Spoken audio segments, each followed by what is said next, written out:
거리에 쌓아 놓으리라. 악에게 지지 말고 선으로 악을 이기라. 아멘.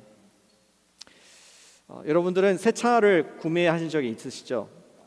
그냥 새 차 같은 중고차가 아니라 새 차를 구매한 적이 있으실 것입니다. 그때 기분이 어떠셨습니까? 너무 좋죠. 너무 좋고 그때 마음이 어떠셨습니까? 마음은 조금 믹스드 필링이셨을 것 같아요. 굉장히 조심스러운 마음, 새 차니까. 그 똥차를 탔을 때는 뭐 아무렇게나 주차해도 또 누가 옆에 문콕이라거나요 해도 뭐 50군데 박은 것 중에서 플러스 원 해도 큰 바도가 안 됐습니다. 그런데 새 차를 사고 나서는 그것이 엄청 신경 쓰이죠. 어디에 주차할까? 또 누구 차 옆에 있으면 좀 덜 기스날까? 뭐 또 어떻게 하면 새 차 잘 유지할까? 이런 고민들을 하게 되는 것 같습니다. 저희 집에는 미니밴이 있습니다. 지금 오래되었는데 새 차는 아니고 새 차 때는 기억이 안 나요. 하지만 이제 범퍼를 새로 가른 적이 몇 년 전에 있었습니다. 그 범퍼를 갈아야 될 상황이 되어서 범퍼를 갈았는데 아주 잘 고쳤더라고요. 그 밴의 색깔과 딱 맞는 이 커버가 된 그러한 색깔로 매치를 해서 했고, 예전에 처음에 차를 구매했을 때 그런 반짝거리고 또 새로운 상태로서 돼가지고 기분이 나쁘지 않더라고요. 그런데 한 달 뒤에 어떻게 알았는지 뒤에 보니까 언젠가 누가 긁고 간 흔적을 밟게 됐습니다. 새로 하면 뭔가 일이 있는 것 같아요. 그래서 자세히 보니까 깜짝 놀라서 자세히 보니까 누가 긁고 간 정도가 아니라 뒤에 이게 좀 찌그러졌더라고요. 그리고 반짝거리는 그런 페인트가 벗겨지고 그 속에 있는 플라스틱 까만색이 보일 정도로 차가 흠집이 난 것이었습니다.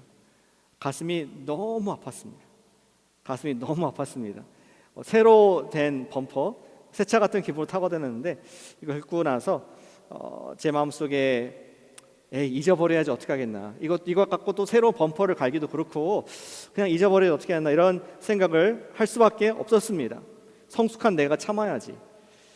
그러고 나서 드는 생각이, 왜 카메라를 안 달았을까 후회가 막 되면서, 카메라를 달았더라면은 아마 번호를 인식해가지고 끝까지 법정 가가지고 받아냈을지도 모르겠습니다.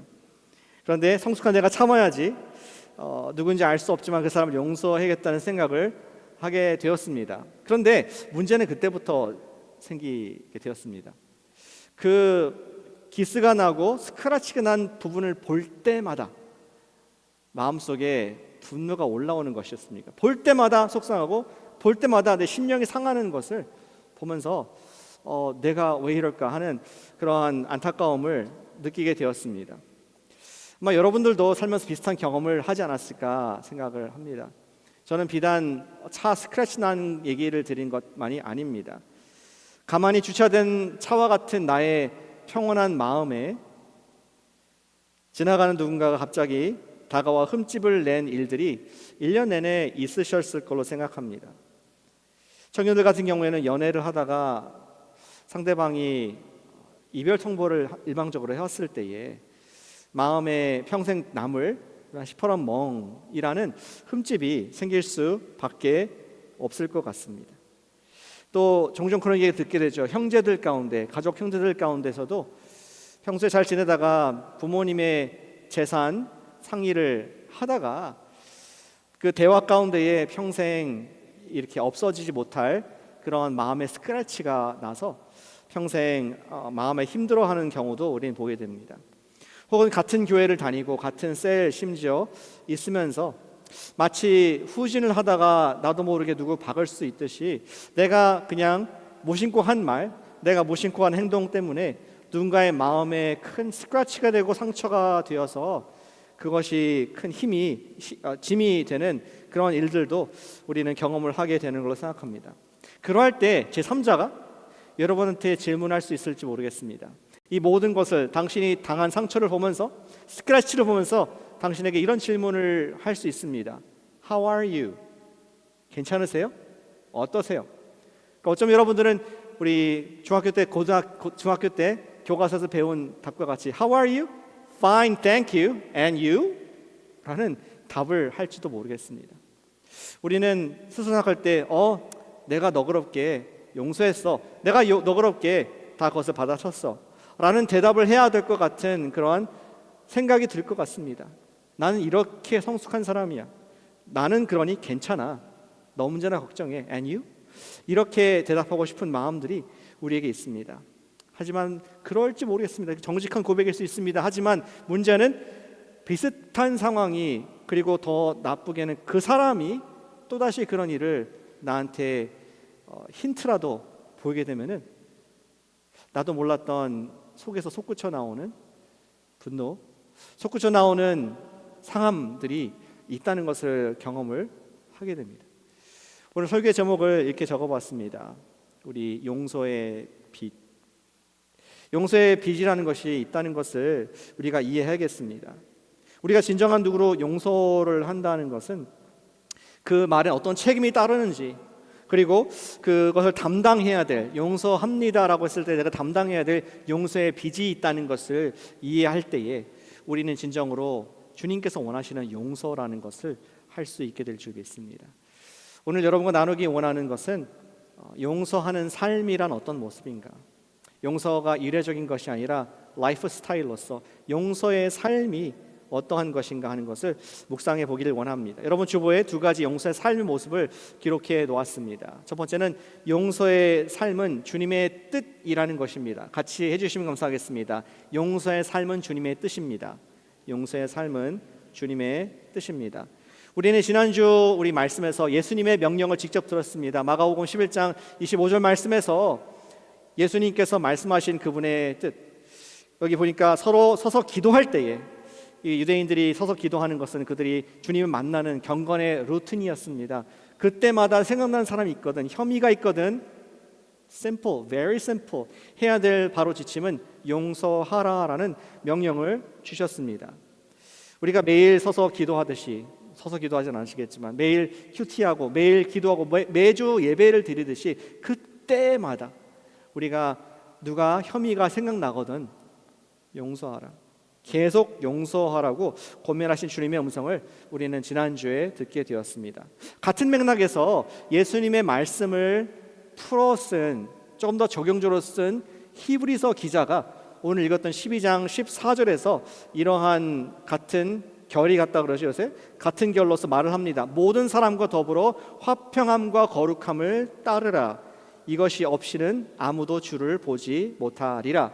우리가 추구할 것은 reconciliation, 용서와 또 우리 화해를, 거룩함을 추구하라. 이것이 주님의 명령이었다. 용서하는 것이 명령이었다. 그리고 강한 우리 조건을 주죠. 만약에 그것을 못한다면은 주를 보지 못한다. 이를테면 이런 얘기죠. 여러분들 예배할 때마다 은혜가 안 된다. 아무리 기도하고 아무리 여러분들 신앙생활을 해도 주님의 임재가 느껴지지 않는다. 주를 보지 못한다. 우리의 이 수평적인 관계에 있어서 화목과 화평과 거룩함이 없다면은 여기 주님과의 관계에 있어서도 우리가 아무리 노력해도 은혜가 안 된다. 이러한 것을 말씀을 히브리서가 말씀하고 있습니다. 그리고 그러한 상태에 빠지지 않기 위해서 당부하는, 우리 목회자의 마음으로 당부하는 것이 15절 말씀. 어떻게 그러면은 우리가 이러한 상황에 빠질 수 있지 않을까, 빠지지 않을 수 있을까, 그렇게 얘기하고 있습니다. 여기 보니까 너희는 하나님의 그 은혜에 이르지 못하는 자가 없도록 하고, 좀 아쉬운 면이 있습니다. 한국말 성경에서 없게 하라, 없도록 하라 하는데 여기 동사가, 한국말은 동사가 맨 뒤에 나오지 않습니까? 사실은 그 동사가 여기 없지만 그 다음 구절에 있어요. 주의하라 하는 것이 동사입니다. 이런 은혜를 못 받는 사람이 없도록 내 자신의 모든 관계를 주의하라. 영어로 보면은 see to it 이라는 세 단어가 쓰였습니다. see to it, 그렇게 단속해라.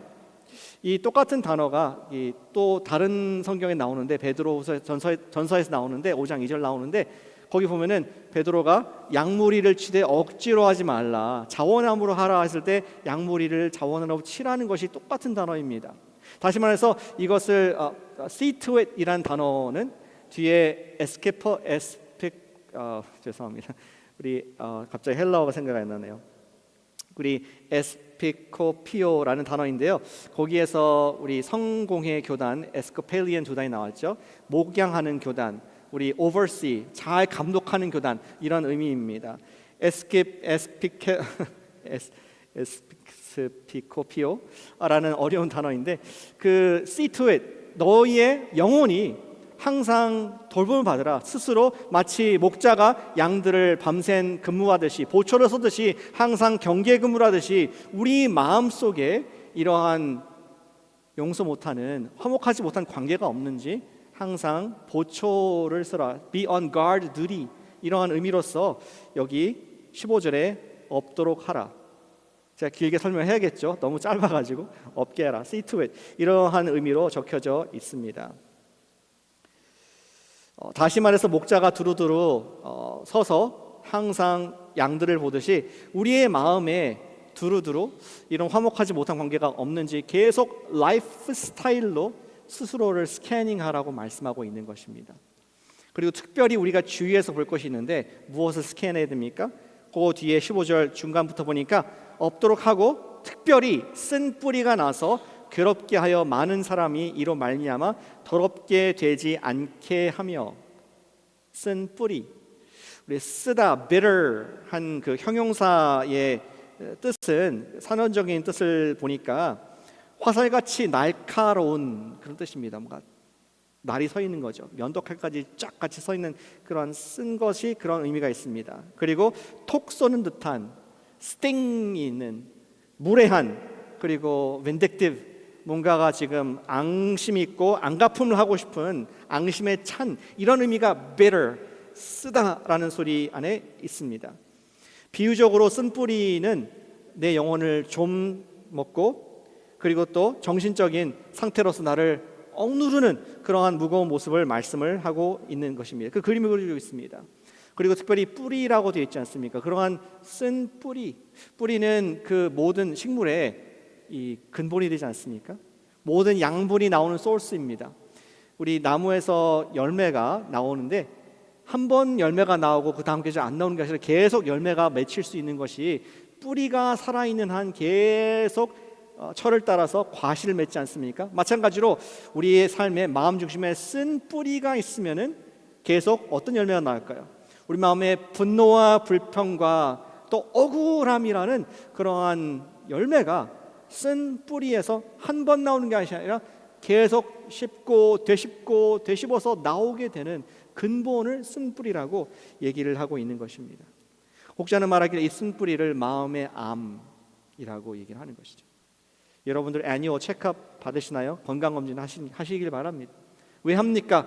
내 몸에 항상 우리 정말 가드들이 같이 내 마음을 항상 내 몸을 건강하기 위해서 암이 없나 퍼진 것은 없나 꼼꼼하게 찾아보지 않습니까? 마찬가지로 우리 하나님께서는 하나님 뜻은 무엇이냐? 용서하는 삶을 위해서 내 속에 마음의 암인 쓴 뿌리가 없는지를 돌아보게 하시는 말씀으로 히브리서 말씀을 예수님의 적용으로 말씀해주고 있습니다.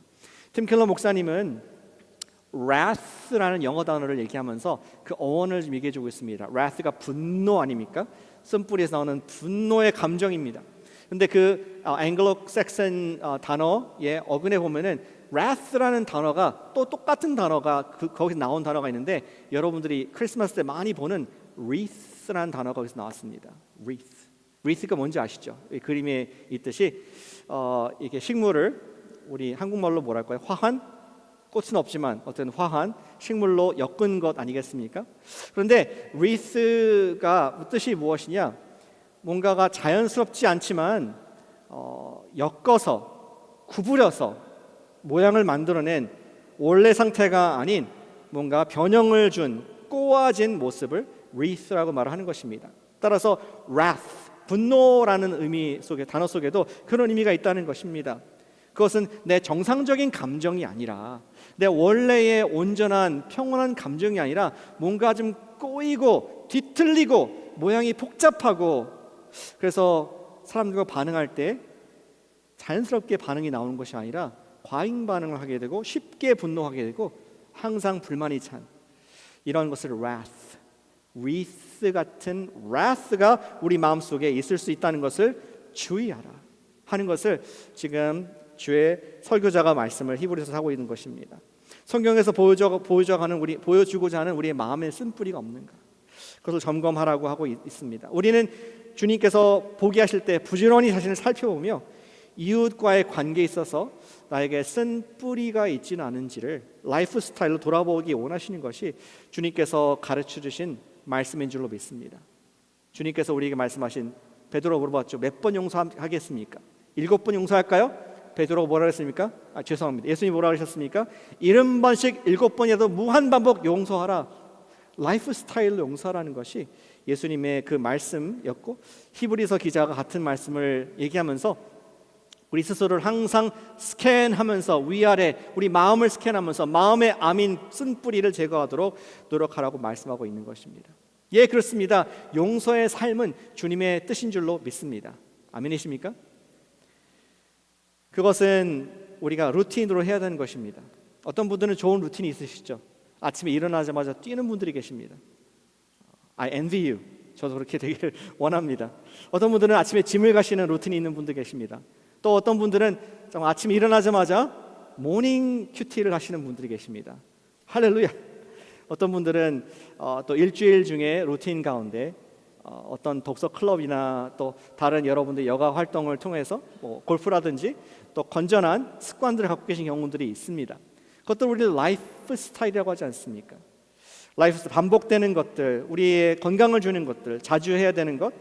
마찬가지로 하나님께서는 그의 뜻이 무엇이냐, 우리가 용서하되 라이프 스타일로 계속 용서하는 것을 하기를 원하십니다. 따라 사랑하는 여러분, 우리가 연말뿐만 아니라 every day 용서를 연습하고 훈련하는 여러분과 제가 되시기를 축복합니다. 우리는 용서하는 것을 연습해야 됩니다. 마치 기도하는 것을 연습해야 하듯이. 여러분들이 여기 앞에서 대표 기도 하신다면 잘 하실 수 있을까요? 아까 우리 집사님 너무 은혜로운 기도를 해주셔서 감사를 드립니다. 근데 저렇게 좋은 기도를 한 번에 냈을까요? 지난주에 믿으셨는데 오늘 기도하십시오 하면 기도가 나올까요? 잘 안 됩니다. 하지만 한두 번 연습을 하고 써보고 묵상하는 가운데 기도가 나옵니다. 또 성경은 우리가 작년에 예수 믿었는데 잘 몰라요. 말도 어렵습니다. 멜기세덱이라는 말, 이스라엘, 반차 이런 말도 너무나 어렵지만 우리가 예배를 계속 드리고 매일 큐티를 하고 통독을 하고 말씀을 읽을수록, 연습을 할수록 말씀이 들리고 보이고 이 말씀이 나의 라이프 스타일이 되는 것을 보게 됩니다. 마찬가지로 용서하는 것이 자연스럽게 나오진 않습니다. 우리가 주님께서 말씀하신 것처럼 용서를 할 때에, 연습을 할 때에, 라이프 스타일이 될 때 우리는 과연 용서를 할 수가 있습니다. 이 부분에서 팀 켈러 목사님이 중요한 얘기를 하고 계십니다. 많은 사람들이 생각할 때 I'll forgive when I feel like I can forgive. 용서의 마음이 들 때에, 용서할 수 있는 감정이 있을 때 용서하겠다라고 생각하는 분들이 계시다고 이야기하고 있습니다. 근데 본래 용서는 감정이 메인이 아니라고 말을 합니다. 용서란 되게 느껴지기 한참 이전에 베푸는 것이지 느껴지고 나서 베푸는 것이 아니라고 말씀을 하고 있습니다. 만약 우리가 내킬 때만 용서한다면은 사실 누구를 우리가 용서를 하겠습니까? 그런 비유를 쓰지 않습니까? 기관차가 있고 객차가 있고, 요새는 전기로 가는 다 우리 기차라서 바트라서 다를 수 있겠지만 앞에 차가 이제 힘을, 엔진입니다, 모터입니다. 근데 우리가 의지적으로 내가 용서합니다 라는 의지를 갖고 있을 때 그 감정의 객차가 따라오는 것이 하나님의 나라의 원리입니다. 예수님께서 그렇기 때문에 생각나거든 그냥 감정 때문에 네가 용서할 마음이 생기거든이 아니라 하나님께서 누구든 혐의가 있거든 용서하라 라는 그러한 직설적인 말씀을 하신 것을 보게 됩니다. 만약에 우리가 느껴야만 용서할 수 있다면 결코 용서하지 못할 것이고, 저 여러분들은 분노의 감옥에서 평생 살게 될 것입니다. 그러면서 팀 켈러 목사님이 용서에 관한 지혜로운 결론을 내립니다. 용서는 가해자나 다른 사람들, 심지어 자신에게도 그 일을 다시 거론하지 않겠다는 약속입니다. 저는 이 말씀이 좋은 것 같습니다. 용서는 약속이다. promise, 앞으로 하겠다는 결단이고 내가 당신한테 책임을 묻지 않겠습니다. 그리고 심지어 나도 내 입술로라도 당신에 대해서 나쁘게 얘기하지 않겠습니다라는 그런 약속이 용서라고 말씀하고 있습니다. 저는 지난 몇 주간 아침마다 용서를 하고 있습니다. 기도할 때 서서 기도합니다. 여기서 진짜 서서 기도하는데, 기도할 때 생각나게 하시는 이름들이 있으면은 주님, 제가 용서합니다. 누구누구를 용서합니다. 여기 중에는 아무도 안 계시네요. 근데 누구누구 용서합니다. 의지적으로 용서를 하고 있습니다. 심지어 제 차 뒤를 받고 도망간 분도 제가 용서를 했다는 거 아니겠습니까? 의지적으로 용서를 하는 시간이 갖게 되었습니다. 놀라운 것은 이렇게 내가 용서를 선포할 때에, 주님, 제가 그분을 예수님의 이름으로 용서합니다. 예수님께서 말씀하신 대로 용서합니다. 했을 때 제 마음에 주시는 자유와 또 기쁨이 깃드는 것을 이번 달에 경험을 하고 있습니다. 혹시 제가 백업하다가 여러분들 마음에 상처를 준 일이 있다면은 제가 이 자리를 빌어서 사과를 드립니다. 저를 너그럽게 용서해 주시기를 바랍니다. 우리 이러한 용서의 삶을 살아갈 때에 주님께서 우리에게 의도하신 그런 자유가 연말에 우리가 찾아올 줄 믿습니다. 그런데 두 번째 원리가 있습니다. 용서라는 것이 마음으로만, 입술로만 되는 것이 아니라 용서를 하기 위해서는 그 뒤에 치러야 하는 대가, 오늘 설교 제목과 같이 용서의 빚이 있다는 것을 우리가 기억해야 하겠습니다. 두 번째, 용서하는 삶이란 무엇입니까? 용서하는 삶은 하나님의 뜻일 뿐만 아니라 두 번째, 용서는 상대의 빚을 감당하는 삶입니다. 같이 해주시면 감사하겠습니다. 용서는 상대의 빚을 감당하는 삶이다. 상대의 빚을 감당하는 삶이다. 누가 감당할까요? 내가 그것을 쓰지 않았지만 내가 상대의 빚을 감당하는 것이 용서하는 삶이라는 것을 말씀에서 가르쳐주고 있습니다.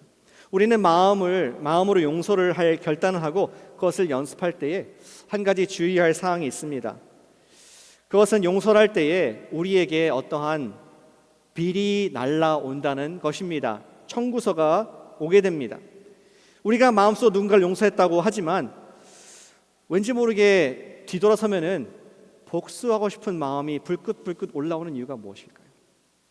혹은 난 누굴 용서했다고 하는데 나도 모르게, 어머나, 나도 모르게 다른 사람과 얘기할 때 그 사람에 대해서, 용서하는 사람에 대해서 나쁘게 얘기하는 나의 마음은 어디서 나오는 것일까요? 용서했다고 말을 하는데 말이죠. 이것은 용서 안에 있는 대가 지불의 의미를 다 이해하지 못했기 때문입니다. 우리 예수님께서 주신 용서에 대한 마가복음 11장 25절 말씀을 다시 한번 돌아보길 바랍니다. 서서 기도할 때에 아무에게나 혐의가 있거든 용서하라. 이 아피아마이라는 단어인데요, 용서하다. 그것은 쉬운 말로 놓아주다라는 뜻입니다. 풀어주다, 자유롭게 하다. 너가 나한테 갚을 것이 있지만 You're free to go. 내가 널 놓아주겠다, 용서하겠다. 이런 의미로 이 단어가 쓰였습니다. 누군가 당신에게 빚을 졌는데 자유롭게 해놓는 것은 그냥 너 용서했고 나도 괜찮아 해서 끝나는 것만은 아니겠죠. 만약에 당신에게 진 빚을 당신이 그 사람을 탕감해 줬다면은 그 빚을 누가 갚아야겠습니까? 내가 용서합니다라고 한 순간 내가 갚겠습니다라는 말로 바뀔 수가 있다는 것입니다. 마치 이런 건 아닐까요? 여러분 집에 다른 가족이 놀러 왔습니다. 아이들이 있는 가족이 놀러 왔습니다. 그런데 좀 아이들이 개구장이라서 잘못 막 놀다가 여러분들 집에 있는 비싼 램프를 깨트려 버렸습니다. 그럼 여러분들은 어떻게 합니까? 저쪽에서는 두려워하고 있고 엄마 아빠가 너무 미안해하고 있고, 그럴 때 여러분 너그러운 마음으로 It's okay, 그냥 가라고 얘기하지 않겠습니까? 근데 진짜 It's okay입니까? 여러분들은 만약에 It's okay 하고 끝났다면은 여러분들 집 한켠에 있는 그 구석에는 어두운 채로 살아야 될 것입니다. 아니면은 또 다시 값비싼 대가를 치르고 그 램프를 리플레이스 해야 할 것입니다. 어떠한 잘못된 범죄에 연약함에 있어서는 반드시 대가 지불이 있다는 말씀을 드리는 것입니다. 용서에 관한 에세이를 쓴 댄 해밀턴이라는 저자는 그와 약혼한 사람의 경험을, 가슴 아픈 파혼을 경험하면서 그들이 서로 용서하기 위해서 오랜 시간이 겪어야 했다는 그런 간증을, 대가 지불의 이야기를 해주고 있습니다. 누군가에게 일순간에 용서를 해줄 수는 있습니다. 그렇죠? 에이, 잊자, 그냥 용서한다, 그렇게 하기는 쉽습니다. 하지만 용서를 베푸는 그 사람 안에 그것의 의미가 소화되기까지는, 내가 용서했다고 말하는데 그 정말 내가 용서했다는 그 말의 의미가 소화되기까지는 시간이 걸릴 수 있다는 그런 지혜로운 얘기를 해주고 있습니다. 그런 비유를 들더라고요. 마치 용서는 여러분들이 누군가에게 좋은 아주 값비싼, 여러분들 크레딧 카드의 한도에 가까울 정도로 값비싼 물건을 누구한테 준 것이었습니다. 선물로 준 것입니다. 그럼 그 사람은 너무 감격해서, 나를 생각해서 이렇게 좋은 날 나에게 이런 것을 주었군요, Thank you, 감사하고 받지만 즉흥적으로 이루어졌습니다. 트랜잭션, 거래가 이루어졌습니다. 그런데 그 다음 달 여러분들의 크레딧 카드 청구서는 반드시 날아올 것입니다. 아멘이십니까? 두말하면 잔소리겠죠. 그리고 심지어 한 달, 두 달, 어쩌면 1년, 몇 년 갚아야 될 그런 빚이 여러분들에게 주어질 수 있습니다. 그런데 선물은 일순간에 그 사람한테 혜택은 갔습니다. 용서라는 것이 그러한 무게가 있다는 것을 기억하라고 말씀을 해주고 있습니다. 오늘 본문에 로마서 12장 17절에서 같은 맥락에서 얘기를 하고 있습니다. 아무에게도 악을 악으로 갚지 말라. 네가 용서했다면은 그 사람에게 너의 그 용서의 대가를 치르게 하지 말라. 그 대신에 그 사람에게는 선한 일들만, 여러분들이 사랑하는 형제와 자매에게 하듯이 선한 일을 도모하라. 이러한 아름다운 얘기를 해주고 있습니다. 그리고 우리 18절에서 보니까 주님께서는 이러한 상황 가운데 가능한 모든 사람과 더불어 그런 용서의 선물을 받는 화목을 누리라고 권면하고 계십니다. 여기까지 읽었을 때 우리는 참 너무 아름다운 말씀이다, 천국에서나 있을 수 있는 말씀이다, 정말 나도 내 모든 삶의 모든 관계들이 그렇게 정말 화목하고 악을 갚지 않는 삶을 살 수 있으면 좋겠다. 우린 그러한 비전을 가질 수가 있게 됩니다. 그런데 문제는 이것입니다. 저와 여러분들은 통 크게 용서해, 내가 그렇고 다 감당할게 라고 말할 수 있는 그러한 빚을 갚을 수 있는 능력이 아무도 없다는 데 문제가 있습니다. 누군가를 용서한다고 말하지만 자꾸 그 사람이 믿게 느껴지고, 용서를 했다고 말하지만 여전히 우리 안에 쓴뿌리가 남아있어서 가해자를 부정적으로 거론할 자신을 발견할 때가 종종 있습니다. 용서를 한다고 했지만 사실 우리 안에 용서의 빚을 감당할 수 있는 그런 능력이 없기 때문에, 카드를 갚을 빚을 갚을 그 능력이 없기 때문에, 우리가 한도 초과로 결제했기 때문에 오늘 주님께서는 로마서에서 우리가 하나님의 이 말씀에 순종할 수 있는 에너지원이 무엇인가를 18절 다음에 19절에서 우리에게 말씀해 주고 있습니다. 이렇게 기록하죠. 내 사랑하는 자들아, 너희가 친히 원수를 갚지 말고 하나님의 진노하심에 맡기라. 원수 갚는 것이 내게 있으니 내가 갚으리라고 주께서 말씀하시니라. 사랑하는 여러분, 이 성경 구절을 어떻게 읽으십니까? 어떻게 읽혀지십니까? 나에게 잘못한 사람을 용서할 때 하나님께서 어떻게 하시냐? 하나님께서 내가 절대로 복수할 수 없는 10 times, 10배 불과 유황으로 그 사람의 진노, 하나님의 큰 진노로 짓밟을 거니까 위로받아. 혹시 이렇게 읽는 분이 계실까요? 그 사람 진짜 용서한 거 맞나요? 그렇게 만약에 그런 마음을 읽는다면 아닙니다. 결코 그렇지 않을 것입니다. 사실 오늘 21절 끝에도 보니까 이 말씀의 컨텍스트는 또 다른 하나님의 이름으로 대신 그분이 정의를 받도록 허용하라는 것이 아니라 악에게 지지 말고 선으로 악을 이기라. 어떠한 이름으로도, 하나님의 이름으로도 그에게 되갚는, 악을 갚는 일을 하지 말고 오직 선으로 악을 이기라는 것이 주님의 뜻인 줄로 믿습니다. 그렇다면 다시 17절, 우리 18절 돌아가서 이 말씀이 무슨 뜻입니까? 19절 죄송합니다. 19절 무슨 뜻입니까? 친히 원수를 갚지 말고 원수 갚는 것을 하나님께 맡기라. 내게 원수 갚는 것이 내게 있다는 것이 무슨 뜻으로 말씀하고 계십니까? 그 말씀은 주님께서 그 원수, 나를 힘들게 한 그 원수의 빚을 갚아 주셨다는 것을 맡기라는 것입니다. 우리가 대신 그 빚을 컬렉트할 필요가 없는 것이 주님께서 그 사람의 빚을 담당해 주셨기 때문이라고 말씀을 해주고 있는 것입니다.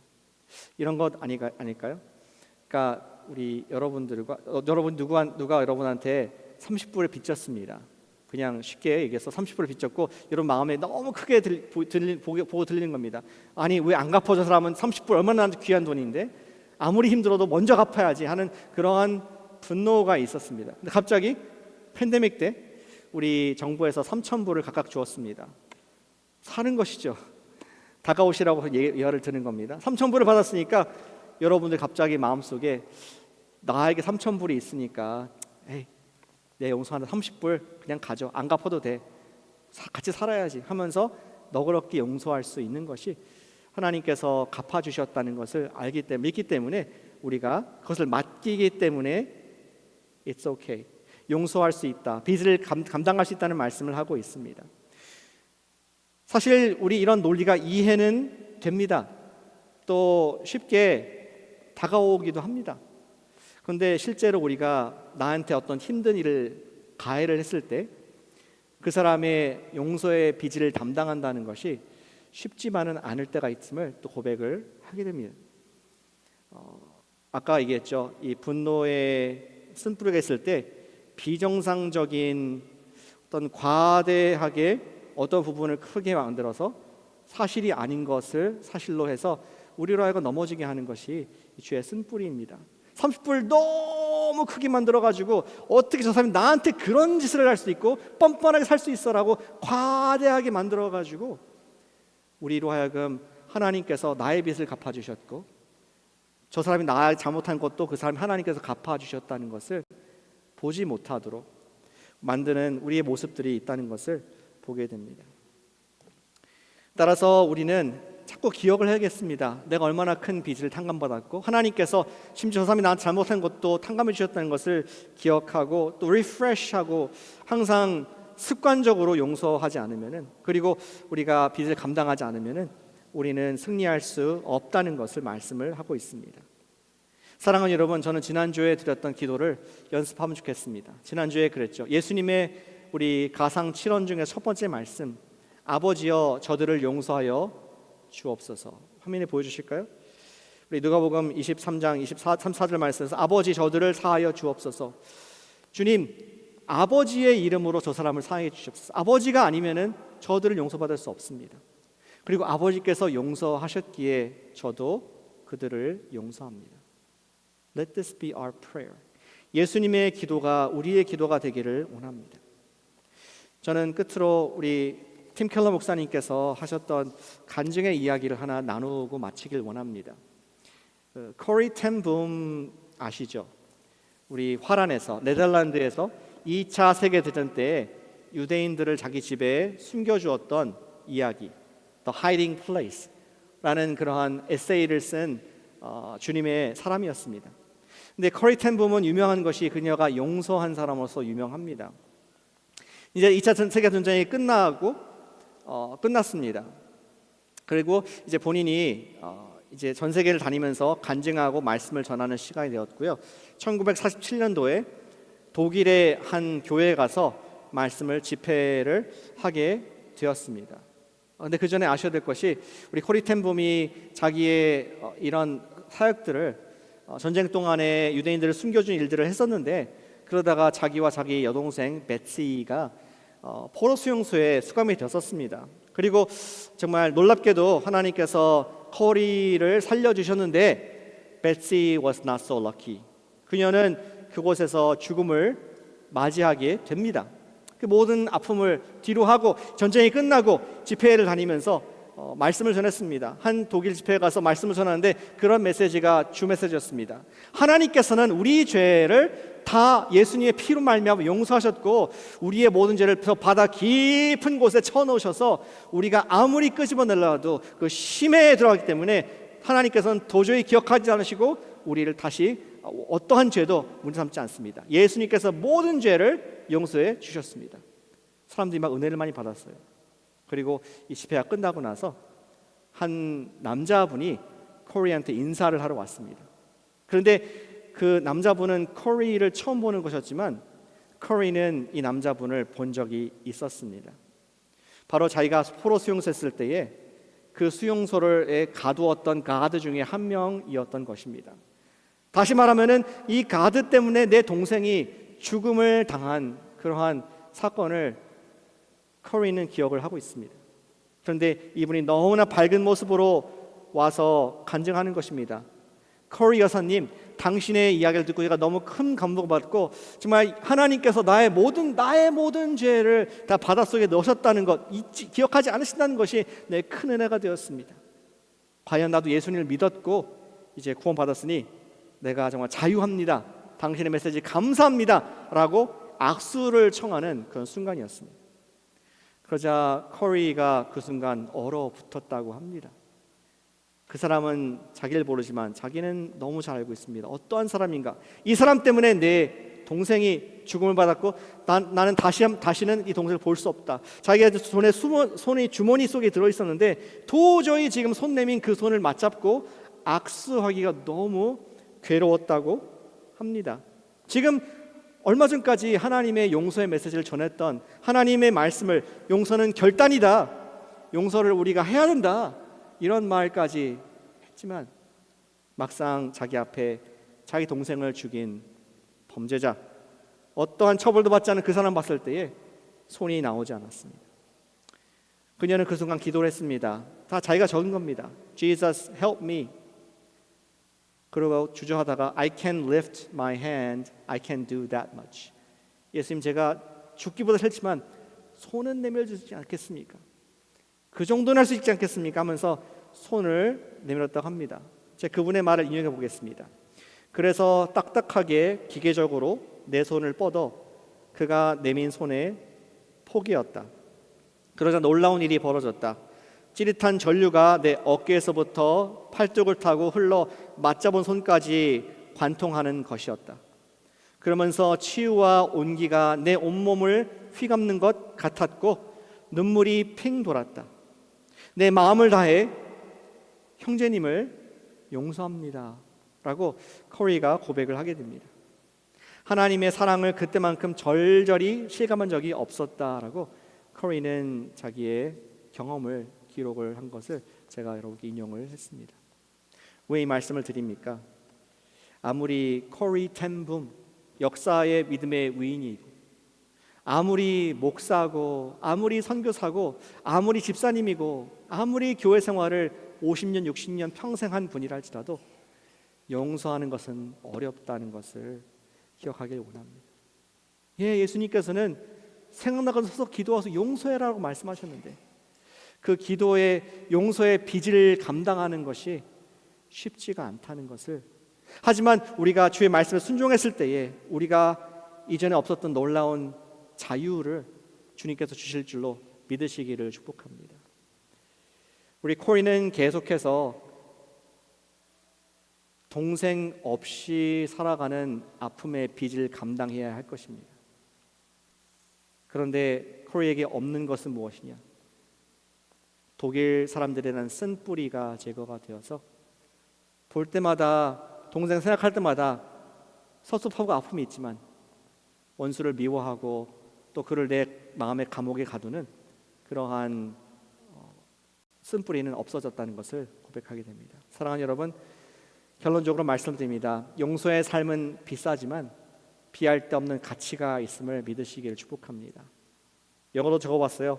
A life of forgiveness is pricey, but priceless. 우리 그러한 용서의 삶을 습관적으로 라이프 스타일로 살아감으로 말미암아 여러분과 주님 사이에 어떠한 장벽도 없이 예수님께서 이 땅에 오신 목적대로 인자한 것은 양으로 생명을 얻게 하고 풍성히 얻게 하라는 그 말씀이 여러분들 삶 가운데 2024년도 말에 2025년도 전반에 흐르는 주님의 약속의 말씀이 되실 줄로 믿습니다. 아멘. 우리 시간 이 말씀대로 기도하는 시간을 갖겠습니다.